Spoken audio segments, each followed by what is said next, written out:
Hey everyone, my name is Galen and I'm an evangelist here for Quixel at Epic Games. So we've gotten a lot of requests from artists specifically about making stylized environments using Quixel Mixer and Unreal Engine, and so we're going to take a deep dive today and actually breaking down some of these assets in Mixer. We're going to start by looking at an original sculpt of a rock, and we're going to texture it all the way through, and then actually take a Megascan's asset and stylize it completely. We're super excited to be making this tutorial series for you guys, so without any further delay, let's jump in. So I want to start by actually looking at some of the reference that was pulled for this specific environment, as it's going to inform a lot of the decisions that we're going to be making, be it texturally speaking or sculpt based. As you can see, we're going for something that's definitely stylized in nature, really saturated, and has a lot of exaggerated shapes. I'm even going to go in and start to try to get this brushstroke effect on a lot of these different assets that we're going to be working with. So some of the standout characteristics of what we'll be working with here are a lot of the color decisions, a lot of the textural decisions, but also trying to find something that's completely new and unique for our scene. But I'll be referencing this specific callout sheet a couple times in the tutorial. And this sheet was super important in order to help make a lot of the decisions in making this environment. And I also want to give major credit to McKelvie for actually making this environment. We'll be taking a look at some of the different assets that make up this environment and really diving deep into Quixel Mixer to look at some intermediate level techniques. So we're going to start today's tutorial by actually looking at one of the main subjects of the environment in the floating rocks that you're seeing in the front of the environment. So I'm not going to show my entire sculpting process, but I figured I'd talk a little bit about some of the principles about what it is that we'll be doing with this asset. So it literally started just from a sphere, and from there just started to extend some of the shapes, and I'm just trying to very quickly discover the composition of this element. As you can see, I'm working at an incredibly low resolution, and I'm dynameshing very frequently so that I can continue to maintain an even topology across the entire surface. Just in looking at the reference that I've pulled for this environment specifically, I really want everything to be kept incredibly angular, so I'm using a planar cut shallow brush with a square alpha, and what this is going to allow me to do is really kind of cut into this mesh a lot. And like I mentioned, I'm using the smooth brush a lot and dynameshing very frequently and just pushing and pulling on the surface a little bit to try to find exactly what it is that I'm going for. I didn't have a very detailed concept for this specific object, so as you can see, I'm very much winging it here just by cutting off some large shapes, pushing and pulling in some of the elements, and just trying to find something that's compelling in the frame. I'd say especially early on in this stage, you definitely want to be keeping your resolution very low so that you don't commit yourself to any really high resolution detail too quickly. And even though I'm using a very sharp and intense brush in order to achieve this specific look, I'm actually going to be smoothing this whole object out later so that I get a very, very clean bake and just kind of nice rounded edges that I think play nicely with the aesthetic that we've chosen for the scene. And like I mentioned, we're going to be looking at Megascan's assets here as well and using those as a jumping off point for creating this stylized environment. Now, I really like this Japanese wall here, and what I'm going to do is actually download the ZTL that's actually included as part of the package here. And from there, I'm able just to open that directly up in ZBrush and start sculpting. It's important to note that you could bring in a low resolution version of this mesh, but what I like to do is actually pull the highest resolution here so that I can actually smooth it myself and then make some creative decisions afterwards. Artists ask us all the time about whether or not photorealistic assets can actually be turned into stylized elements. And now the answer to this question isn't necessarily a straightforward one, but what I will say is that most artists are always pulling from photo reference, even if they are trying to mimic a stylized example. For instance, you would draw on the reference of the real world to inform a lot of your lighting decisions that you would make in an environment like this one. In a similar way, using scans here, I'm using this rock wall to inform the way in which these stones would actually lay on top of each other. Now, while I could have created this asset from scratch, I really want to save myself a lot of time by just letting the scan actually be my jumping off point here. And I'm not reinventing the wheel by having to go in and decide what each exact shape should look like, how the boulders should be stacked on top of each other, or anything therein. And from there, I'm just importing my style on top of it. Now, a lot of the stylization is obviously informed by the textural detail that goes along with these assets, but it's really important to be able to have a solid foundation in a clean sculpt and an absolutely flawless bake. So I like to spend a lot of time on my sculpts and make sure that everything is just exactly the way I want it for when I project all that information down to my low poly. And again, really keeping the edges in mind for this as well, because the edges are going to be one of the defining characteristics of how we actually get the curvature elements and the edge highlight to come through in our stylized texturing workflow. So as you can see, I'm using a very similar workflow to what we were employing on the first rock. I'm zooming in and out, changing the size of my brush and affecting the focal shift as well in order to get a very specific result. And just a fair warning, we're not going to be spending any time here going over the process of actually extracting a low poly or baking. So we're going to jump ahead into Quixel Mixer and go ahead and bring all of the new elements that we've created into our scene. What I'll do to start is just bring in my low poly OBJ, and I'm going to bring in now all the associated maps that go with this element. Now, to set up a really effective mixer scene for what we're doing here, the only inputs that I'm really going to need here are the normal map, the ambient occlusion, and the curvature to get started. These basic elements will really inform a lot of the decisions that we're going to be making texturally, so it's important that these maps are as clean as we possibly can make them.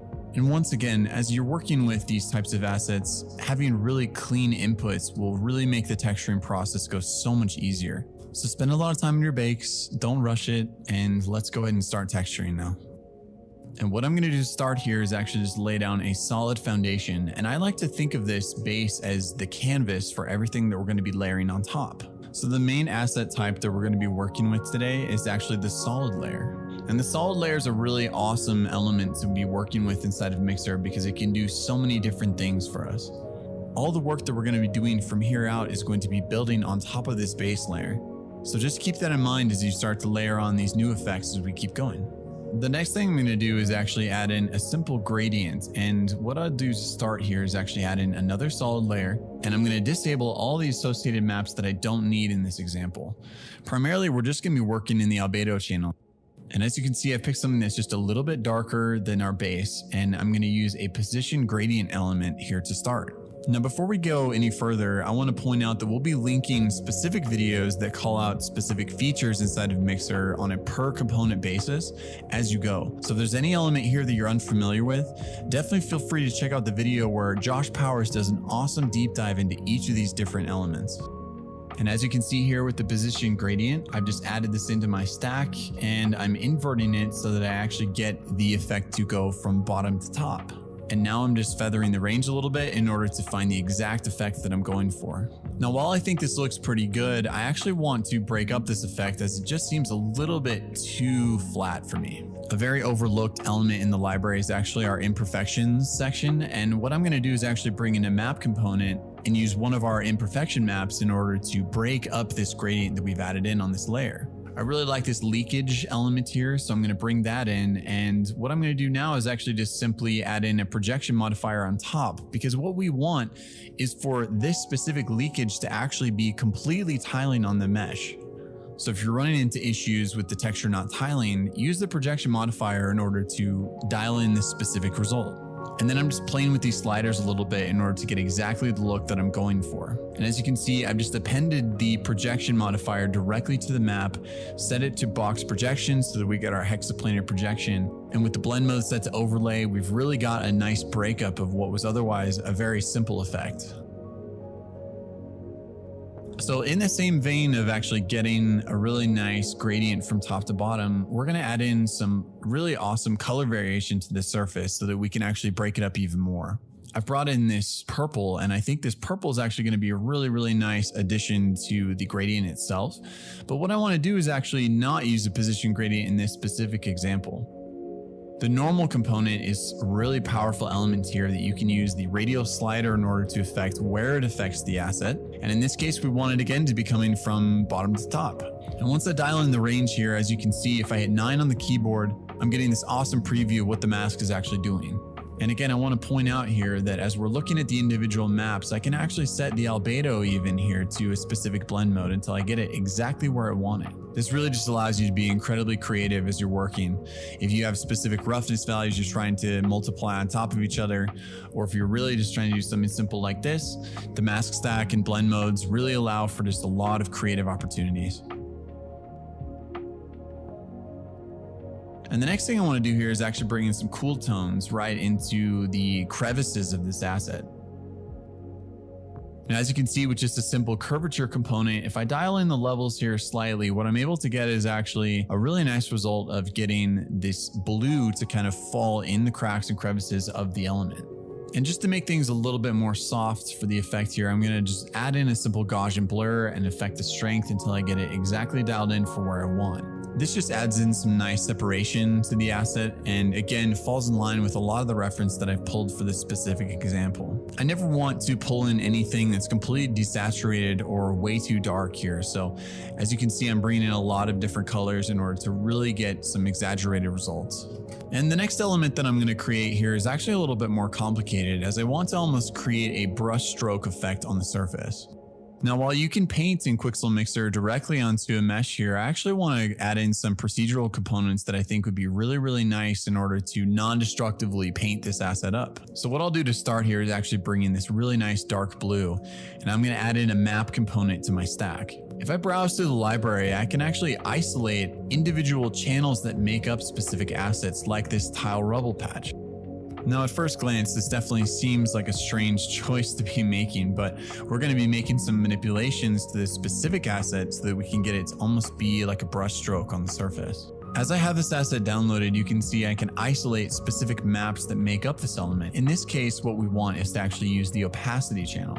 So in its standard use, this is actually just a simple tile that's scattered on the ground and then made tiling, but we're actually going to be using it for something completely different. So to start, what I'm going to do is add in a scatter modifier. And as you can see here, if I just affect the density and some of the sliders here, I'm able to get a really interesting effect on the surface. And this effect almost looks like we're just spattering a little bit of blue onto the surface, which is really neat. Now, if I add in a noise component to the top of this stack, I can go to the distort blend mode and actually affect the intensity of the distortion of this element. So I'll start to play around with some of these sliders here. I'm just going to be messing around here in the viewport, as you can see. But what I'm going to be doing is mess around with blending modes, affecting the distortion, and really trying to find a scatter pattern that I think works really well. And as you can see, we're creating some really awesome shapes from this. The distort modifier does so many cool things for us, and we're just affecting the noise in such a way to where it's completely breaking up what was otherwise just squares on the surface. And I really encourage you to go in and seed some of the different frequencies, change maybe the octaves, and definitely play with some blending modes with this. And I think you'll land on some pretty happy accidents that will give you a pretty cool result at the end. Now, I really like what we've created here with this base, but what I'm going to do now is actually create a warm version of this and actually just change some of the parameters that we've created with this scatter effect. And all this is really doing is just breaking up the surface even more. And I've been looking at a lot of reference specifically for this environment where I'm looking at creating just a very painterly look. And all these elements combined actually will give us a very specific result for our stylized scene. The next thing we want to do is actually add in some moss to this. And so I'm going to add in just one more solid layer here and go in and find a green that I think works really well for our scene. And once again, I want to create a tiling element here. So we're going to use the exact same workflow that we did before in creating this brush stroke look. But we're going to be pulling in a specific asset here that almost looks like grass that's tiling on the surface. So once again, I've just isolated the opacity layer and we're going to scatter this effect directly on the surface. Now, as you can see, as we really bump up the density of this specific effect, we're getting a really unique look here. And what I can do here once again is just change maybe the brightness jitter, maybe affect the way the angles are falling on the asset, and obviously playing with the scale exactly here to where we get the exact frequency of detail that we're looking for. And obviously what's really cool about working in this specific workflow is that every single thing we're doing here is completely non-destructive in the viewport. So at any time we can go sub in a different asset, maybe change the scale of the element, really anything you can imagine. And once again, I'm going to be using a normal modifier here in order to make it so that the grass only affects the top elements here that are exposed. And using specific blend modes in this case will limit that effect to exactly what it is that we're going for. And I want to employ a very similar technique to what we did even on the brush stroked elements as well here, where I'm going to duplicate the asset altogether and then just change some of the sliders here in order to break up some of the surfaces even more. So I've changed my blending modes here to maybe get the green to pop a little bit more. And we're just changing some of the seed values here in order to get just more grass scattered in a different hue. All right, and the last thing that we definitely need to do here is pop the edges a little bit. So I'm going to add in one more solid component and find something that's a little bit more desaturated from what we were going for in our base, and actually just limit this effect using a curvature modifier on top. Now out of the box, this looks pretty good, but why don't we go ahead and start messing around with the levels here a little bit and try to get something a little bit more in line with our reference. All right, and once I've got that dialed in, let's go ahead and duplicate this layer specifically, and we're gonna start to blend this in a different way as we're gonna blur it a little bit so where we get that effect to play with the element below. And as you're working like this, it's important to start to play with maybe some of the opacity sliders, maybe look at some different blend modes if something isn't working. But I think we've got something that looks pretty compelling here. So why don't we go ahead and save this now as a smart material? I want to duplicate this exact same texturing workflow on a couple different assets. So what I'm going to do is actually save this now as a smart material so that we can save ourselves a lot of work down the road. One important note when you're working with smart materials is that you cannot bring in anything that has paint layers associated with it. The reason for that being that it's going to be working in different UV space as it's a different asset. So if you've gone in and painted anything specifically for your mesh, you're going to have to delete it for this specific operation, but we can obviously go back in later on a per mesh basis and start to work out whatever it is that we want to carry over. All right, so I've loaded up the wall that we were working with before inside of ZBrush, and I'm just gonna go up now and actually load in the smart material that we just saved out for the rock. And as you can see, we have a fully textured asset here just in seconds. Now, one really important note to make when you're working with smart materials is that you might have to go back in later and actually affect some of the sliders or some of the attributes of that smart material to fit whatever new mesh you're working with. In this specific case, I want to actually dial in maybe the curvature a little bit more and affect the way that the moss is actually sitting on the surface of the rocks. So while I've already saved myself a ton of time here, I'm just going in and customizing it even more so I get exactly the look that I'm going for in this asset specifically. And as you can see, we've taken a Megascan's asset, repurposed it, resculpted it, and found a completely different look for it. And we've done exactly that same thing on a couple different assets for the scene that you're looking at now. I really hope this tutorial was helpful for everyone, and I cannot wait to see what y'all come up with using Quixel Mixer in the library. If you haven't already, be sure to subscribe to our channel where we're going to be doing a lot more of this type of content going forward. And if you have specific requests or ideas for different types of content, definitely leave us a comment in the section below. All right, and that's it for this one. Thanks so much for watching, and we'll catch you in the next one.